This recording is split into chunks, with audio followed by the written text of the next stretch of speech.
Important topics we can deal with today. Human trafficking is at an all-time high historically. When we sit around and talk about slavery, we think of it as some ancient thing. It isn't.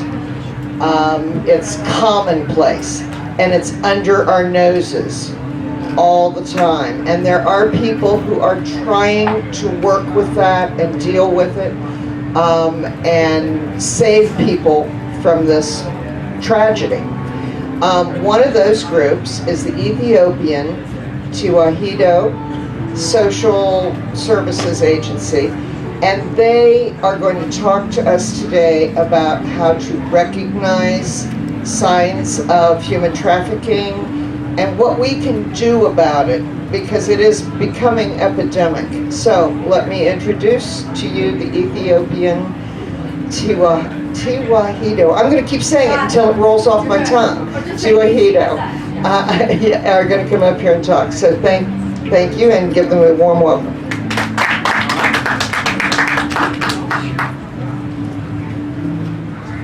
All right, I'm going to test this out a little bit. Can I take this off?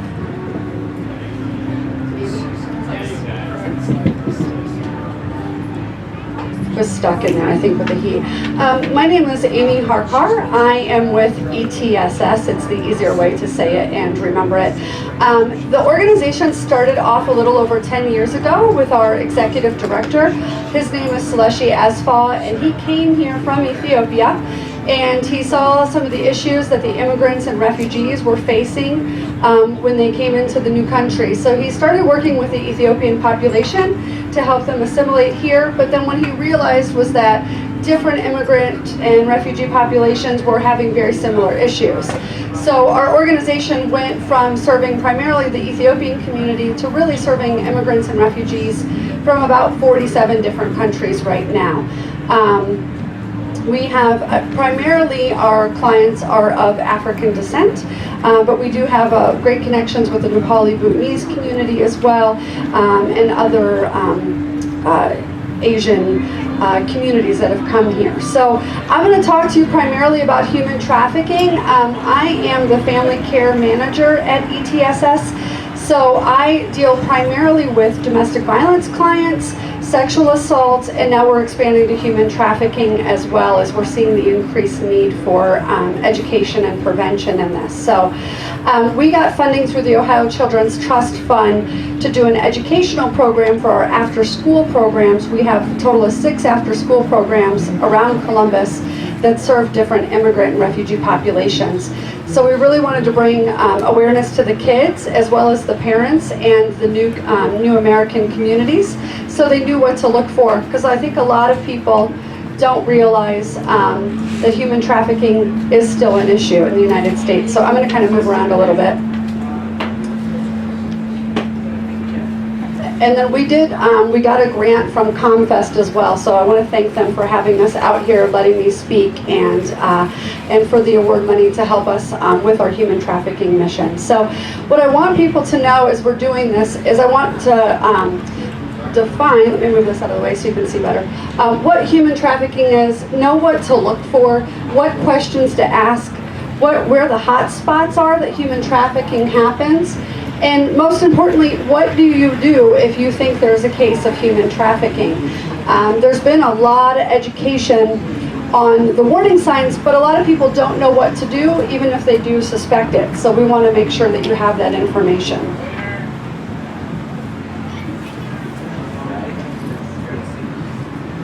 So human trafficking is a form of modern day slavery, and like she was saying when she introduced me, we have a tendency to think that slavery has ended, but that is really not the case. It is actually happening right in front of our faces, and sometimes we just don't even know that it's right there. It's anytime that someone is controlled by another person and exploited for commercial gain. Victims are forced, defrauded, or coerced into trafficking. So I'm going to talk to you guys a little bit more about that so you understand how that happens.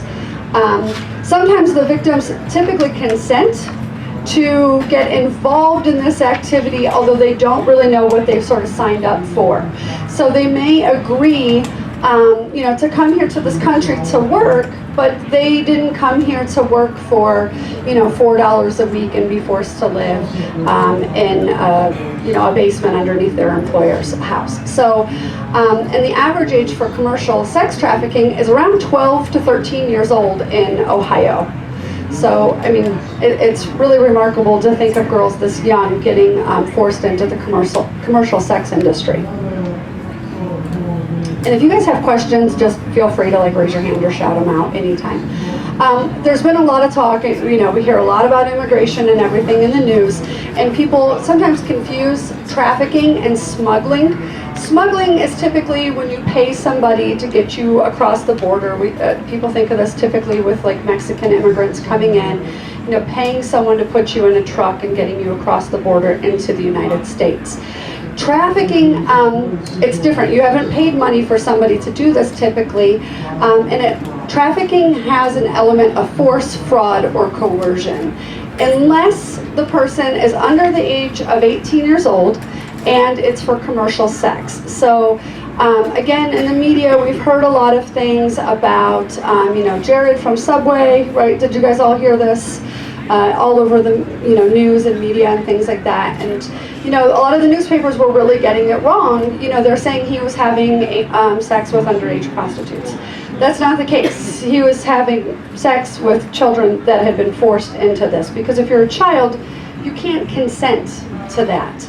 And people really kind of get that wrong, that they have somehow agreed to this. And the truth is, if a child has agreed to this, what were their alternatives? So we really have to think about what gets them into this, and how we can prevent that from happening.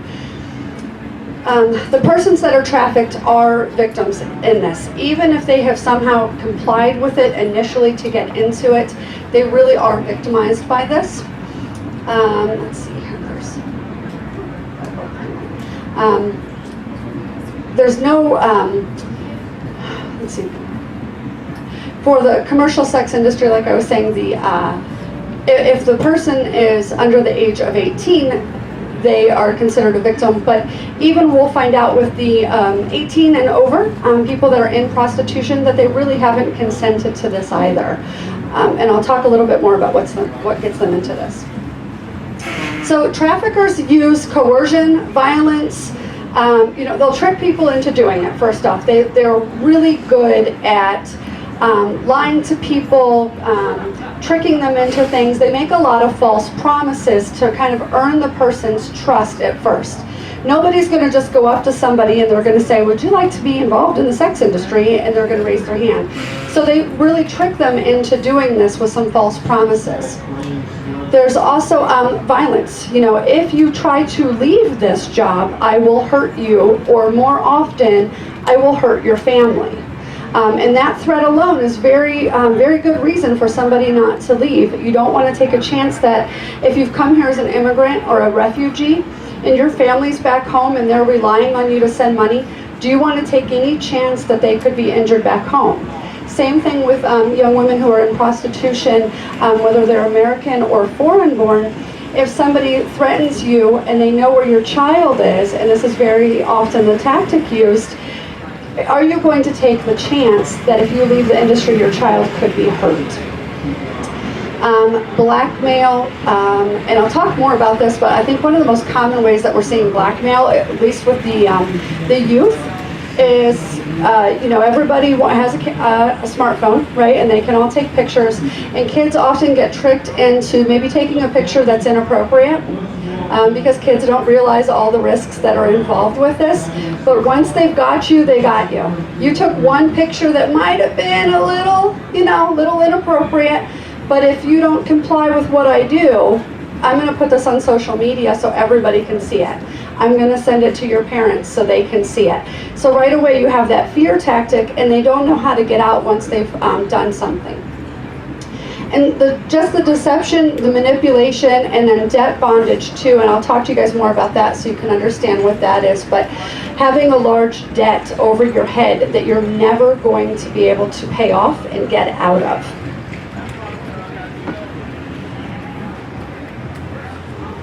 Bonded labor, debt labor, it's a form of trafficking, and I don't know how much we hear about this, but this is happening. It's all over the world. We sometimes think of this more with like maybe the coffee, the chocolate, the diamond industry, things like that. But they have this debt again that they have to pay off, and there's no way that they can ever make enough money to pay off that debt. So somebody might say, well, you know, you're working and you know you make $25 this week, but you owe me $4,000, so I'm just going to take that off of your debt. But you know, you live here, or I bought you groceries, you know, that meal I gave you, that was worth $75. So I'm going to add that back into your debt. So it makes it really hard for them to ever escape. Forced labor, forcing someone to work against their will, under the threat of violence or some other form of punishment. Their freedom is restricted, and they have a degree of ownership with this. There were some cases fairly recently, I think it was just last year in Marion with the egg farms, where there were some children that were being forced into labor to work on farms. That was here in Ohio. So this does happen all the time, and again, it's kind of right in front of us and we don't always see that. That can include domestic servitude. So this happens sometimes where you know, overseas, this is very common. If you don't have a way out, sometimes people will ask you, would you like to come to the United States? You can work for me in my home, help me take care of an elderly family member, or help me take care of my children in my house, and I'll pay you a good amount of money, and when you're ready, I'm going to help you get your American citizenship. Well, for a lot of people, this sounds like a really great deal. And sometimes it is exactly what it sounds like, and people live up to their bargains. But a lot of times it can be getting somebody into a dangerous situation. You've now brought somebody here from another country who doesn't know our laws and the language here, and they don't know how to ask for help if they feel like they need it. Agricultural labor, that's what we're seeing in the immigrant communities as well, the migrant communities, tomato farming and things of that nature, the egg farming up in Marion. Sweatshops, janitorial service, food service. You know, if you go into a restaurant, and this is not to say I love to try all different kinds of food. I used to be like the world's pickiest eater, but now I'll just eat about anything. So it's not to say that any restaurant you go into, but if you go into a restaurant and there seems to be a little too much security going on for a lunch menu, you know, it starts to raise some red flags. If you see bars on the windows, things of that. If you ask somebody a question and they don't seem like they're able to answer it without fear. So if you ask someone, hey, where are you from, you know, and they start to look at somebody else in the restaurant and they feel like somebody's watching them, that can be one of the warning signs for human trafficking. So the forms of trafficking, so that we understand those, primarily is the commercial sex industry. Really, until I started working in this field, I didn't really understand what it is. I had much different views of what prostitution was, but the more that you learn about it, you learn that the victims are not compliant in the activities that they're forced into. And again, the adults over 18 and over, with the commercial sex industry, it's considered trafficking if there's force, fraud, or coercion. Sorry, I can't get that word out today. And then children and adults induced to perform labor and services through force and fraud as well. So, foreign nationals, last year in Ohio we had 95 foreign nationals, foreign born, that we knew were victims of human trafficking. And that's just in Ohio, and that's just the ones that are reported. This is grossly underreported because people often don't know how to call for help. You know, their abuser is not saying, if you ever need 911, here's what you do. So they really just don't know how to call and ask for help in that situation. And it can take a long time for them to be able to trust somebody to tell them. So I had the chance to meet a gentleman who had come here from India, and he came here for a great job in IT, and he was really excited about it, but when he stepped off the plane, the first thing that they did was take away his immigration documents, which, if you know any immigrants and refugees, that is a huge red flag. They need to have their documents with them. And if they don't, it really makes them subject to this power that this person now has over them, the trafficker.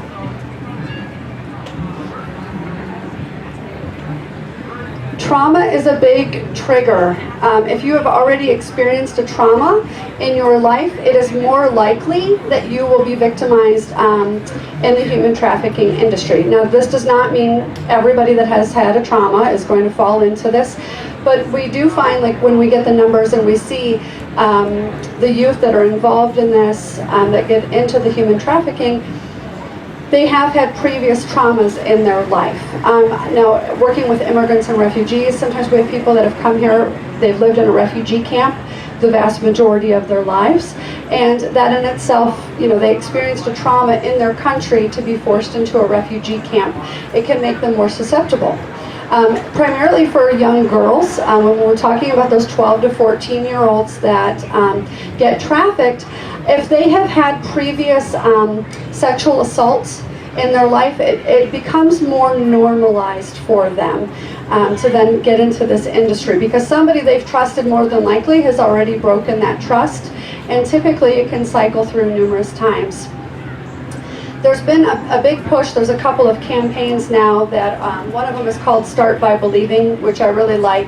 And it's really about believing somebody when they tell you that they have been victimized, because we have a tendency to blame the victim and let the perpetrator off very easily. You know, we hear about this on campus sexual assaults all the time. What was she wearing? What was she drinking? Why was she there? When we really should be asking questions about why would he do that to her. And this isn't to say that every trafficking victim is female and that every predator is male, but that's kind of the majority of what happens.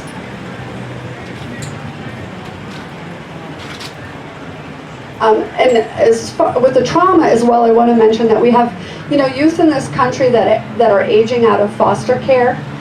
We have runaway children that, you know, they leave their home for one reason or another, or are forced out of their homes.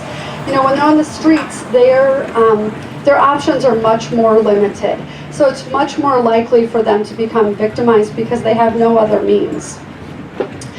Tactics that people use for trafficking is considered boyfriending. So somebody will, especially for young girls, you know, I can get you a new cell phone. Do you want to go shopping? Would you like some new clothes?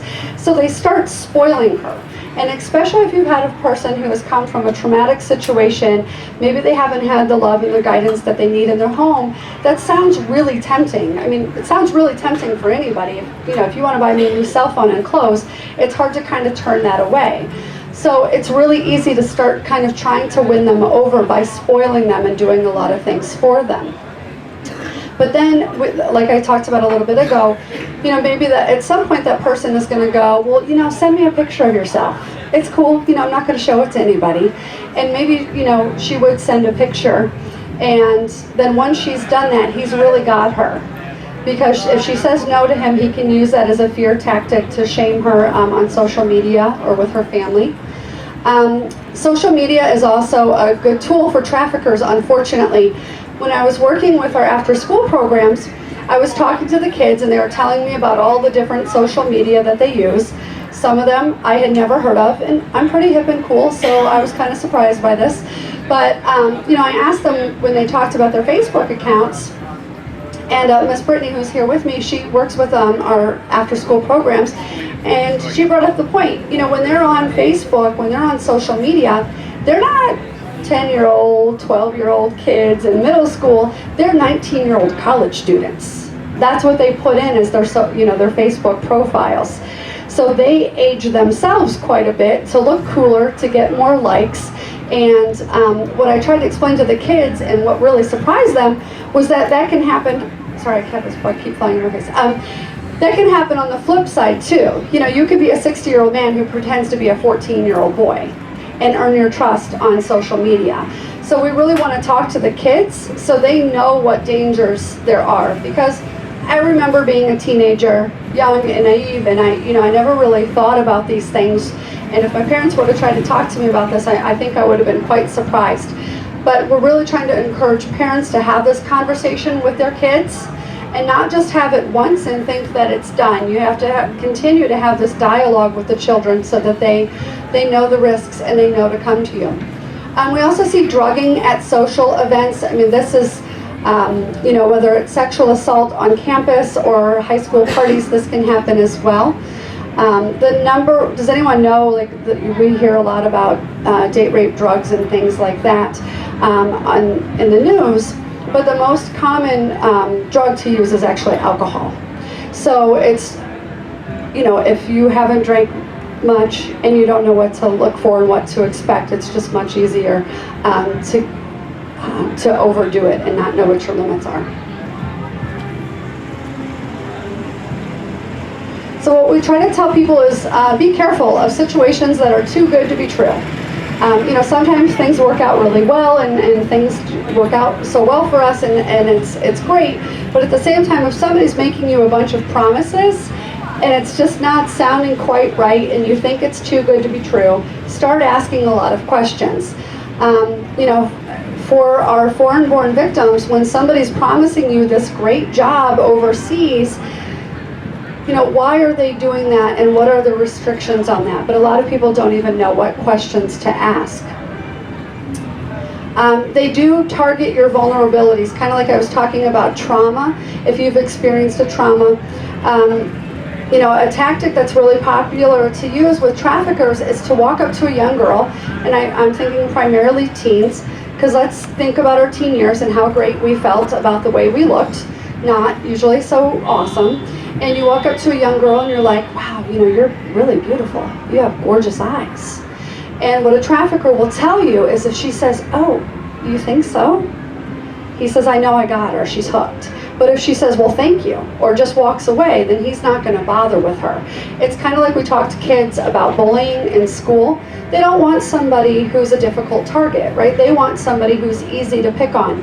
And it's the same kind of thing. If you have somebody who doesn't feel great about themselves, it's much easier to exploit their vulnerabilities. And unfortunately, sometimes families are the traffickers. There's been numerous cases. I read one where there was a 6-year-old girl who was put into the commercial sex industry by her mother. More than likely, the mother herself was a human trafficking victim, but that had become her life for so long that she got her daughter into the industry as well. And again, we know a 6-year-old cannot consent to this. So why do people do this? The biggest thing is that there's really low risk. Unfortunately, the laws against trafficking are not nearly strict enough. People don't know what to look for, so it's often underreported. Sometimes we're afraid to call the human trafficking hotlines because we're not sure if it's actually trafficking or not. So I was at the Human Trafficking Awareness Day here in Columbus a couple months ago, and there was a woman who was trafficked. She was a trafficking victim and now works in the industry to prevent it. And she said she went to get her hair done, and the stylist says to her, what do you do? And she says, well, I work in human trafficking, and you're never sure what kind of a response you're going to get when you tell people this. I should say human trafficking prevention, just to make sure we're very clear.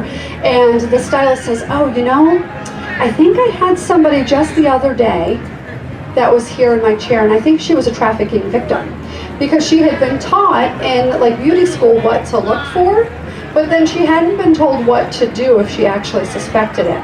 So there was a young girl sitting right there, and she knew something wasn't right about it, but she didn't know what to do. And so unfortunately, I don't think that child was able to get help. And the biggest reason people do it, not just the low risk, but high profits. So next to drugs, people are the most common illegal commodity sold in the United States.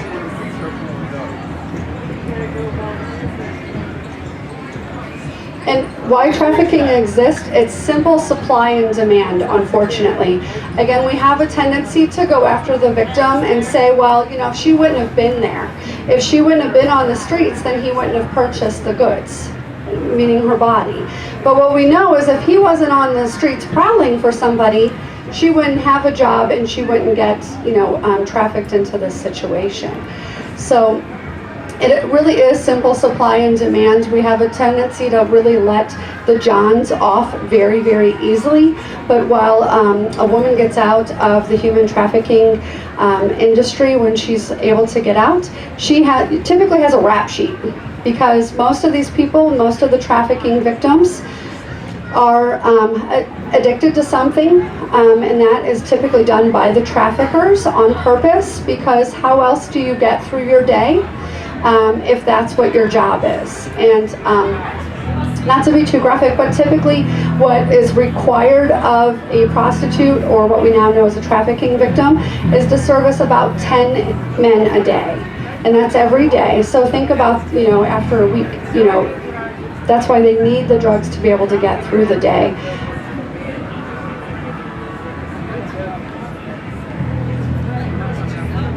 I don't know if these are going to work. There are a couple, I'm going to skip that and go ahead. Oops, I'm going to skip too far. There are some really great things that you can look at. MTV has a fantastic new video they've put together. It's like a 4-minute PSA, and it really explains in very simple terms what human trafficking is, as far as labor trafficking, but also in the commercial sex industry, and how these different things can happen. There's the video Chosen. It's about a 20-minute documentary. It's a girl that I believe, one of the girls in the video was here from Ohio and was trafficked. She was waiting tables, and some really good-looking college guy convinced her to come out of town with him and check out a college closer to his house. Well, it turned out that he was taking her there for the purpose of other people meeting her to see if anybody was willing to purchase her. So it's happening, and it's so prevalent, and it's right in front of us, and a lot of times we just don't even see it. Warning signs, what to look for. If somebody's not free to come and go from their work, you should be allowed to leave work. This doesn't mean you stay late sometimes and you help out or you do a couple extra things. This means that you are really not free to leave. In the commercial sex industry, you're going to have a pimp or a manager. Sometimes they'll refer to somebody as daddy. So those are things to look for too. If you're unpaid, paid very little, or you only work for kind of tips. Like we know when we think about prostitutes, which we now know are trafficking victims, they're not in charge of their money. While the John may hand the prostitute the money, it really goes back to the pimp, to the manager. She doesn't get that money for herself.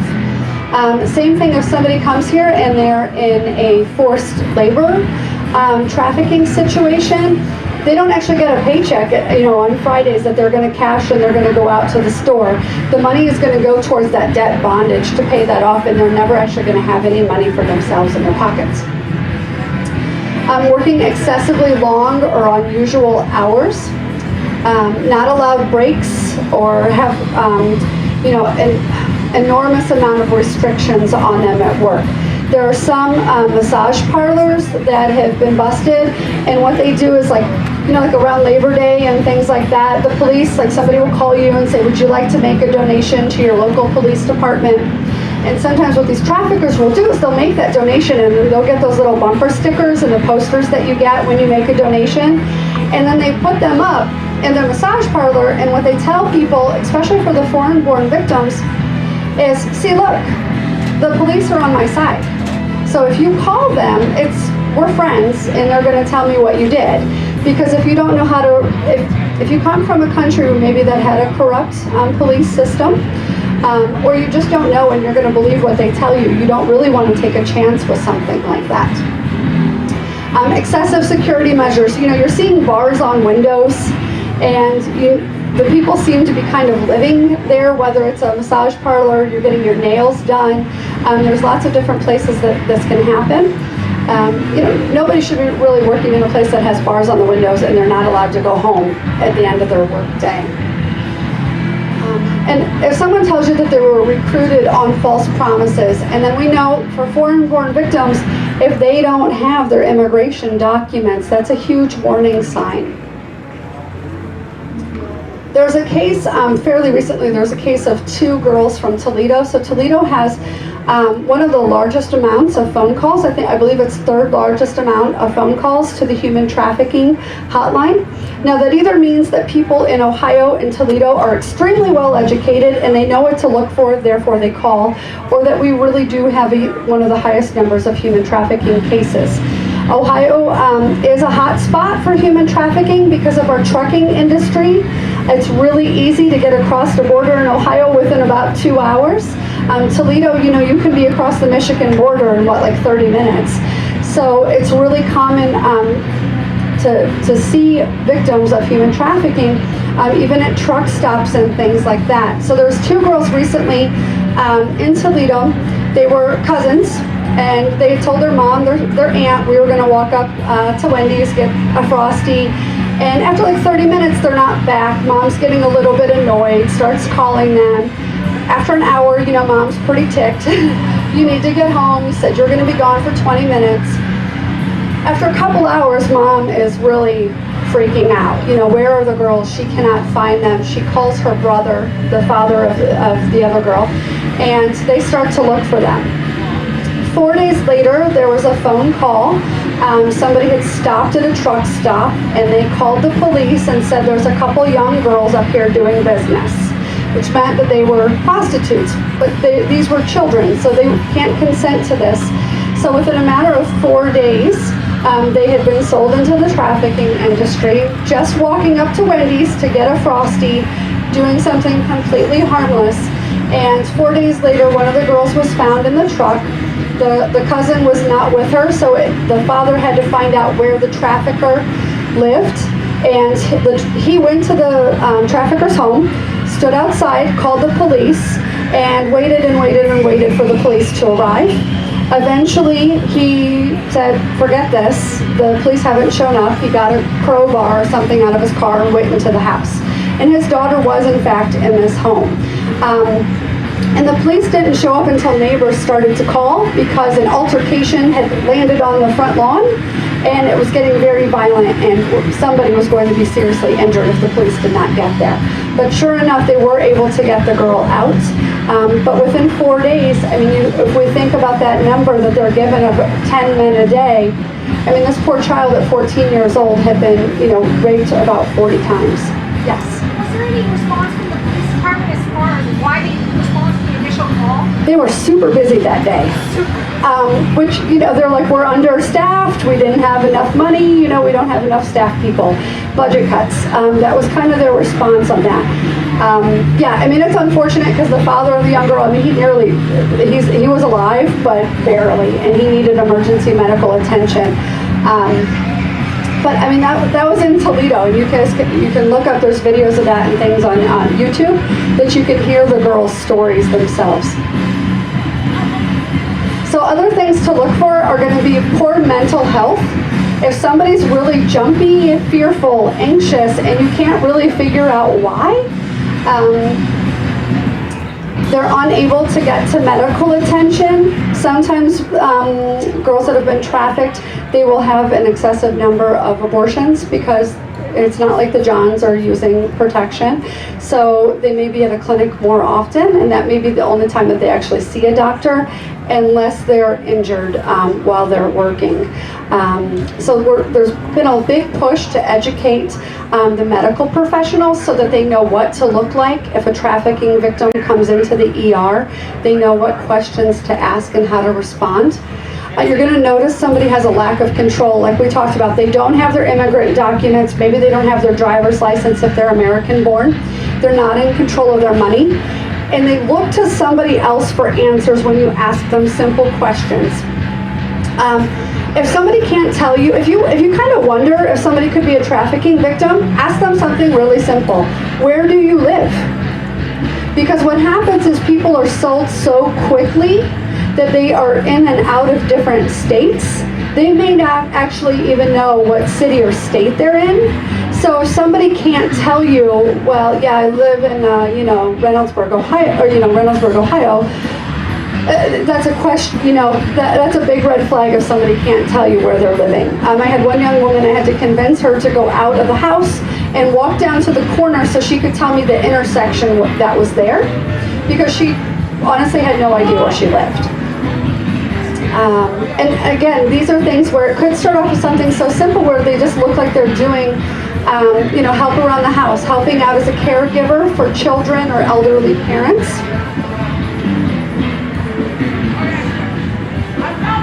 Yeah, and inconsistencies in their stories. If something just is not adding up, the story doesn't follow you, they don't know where they live, they don't know who they're with, things like that are big warning signs.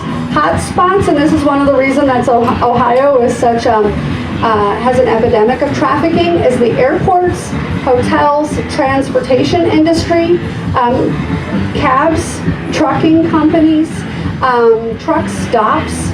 So if you ever heard a truck stop, you stop to get something and to eat or get gas, and you're seeing young girls out there doing business, it's time to make a phone call, because we know that they are not doing this willingly. We've been trying to do a lot of education for the immigrant and refugee communities that we work with, because we know that they work in these industries. We know that they drive our cabs, they work at the airport, so we want them to be educated on what to look for as well. Okay, so here's something that's really important for you to know, is that anyone can report trafficking. And if you don't know if it's trafficking, call anyway. It's not like 911, the police are not going to show up immediately unless somebody really is in immediate danger. But you can call the human trafficking hotline, and I'll have the number up in just a minute. Also, there is an app for that. So if you have your iPhone, you can get human trafficking apps where you can report it right from your iPhone. You can talk about what the car looks like that somebody's in, give a description of the victim and the predator, hit send, and it will go to the human trafficking database. And I always recommend that you call the national hotline, because you might, go get your hair done one day and you see something, so you make a phone call, but you're not really sure, but maybe next week you go and you call in as well, and you think something's up. So they'll start to compile a list, and it helps them take it to the FBI if the case does actually need to go to trial. And other things that you can ask people, are they free to leave their workplace? Do they live at their workplace? Most people should not be living at their workplaces. There's very few cases where that should actually be happening. Has somebody been threatened, themselves or a family member? And that's a really a strong warning sign of the victimization. Or do they fear something bad's going to happen to them? So if you ask, if you're looking at somebody who you think is a prostitute and they want to leave the industry, but they're not sure if they'll be injured, if their family will be injured, and like we know now, for a lot of them it's really hard, because they would also need to get clean because of the addiction that they've been forced into as well. Okay, so here's the community response. This is the phone number, 888-3737-888. I always encourage people to put that into your cell phone. You never know when you're going to see something that's raising a red flag for you. Like I said, there are apps that are on the iPhones. I think they're working on it now for the Android phones, the Samsung, but they do have it for the iPhones now, where you can get an app and actually report that. If you're not sure, I called them one day just to say, hey, what's up? How you doing? What happens if I call this number? And they'll give you, again, they can walk you through warning signs and things like that and what to look for, and point you in directions if you ever want more information. And then they have the National Human Trafficking Resource Center has a website with a lot of really good information on it as well. Okay, so I guess that's all I have. Let me go back in case you guys didn't get that number. Does anyone have any questions? You guys are all, I'm so proud of you. I see you all getting out your phones and putting the phone number in there, so that's awesome. I did put some flyers on the back table over here. There's a little bit of information about our agency. There's also a list of warning signs and a few things to make sure that we're talking to the youth about. So if you have kids, nieces, nephews, you work with children, and you want to know how to talk to them about trafficking, there's some information back there for you as well. So thank you guys so much. I appreciate it.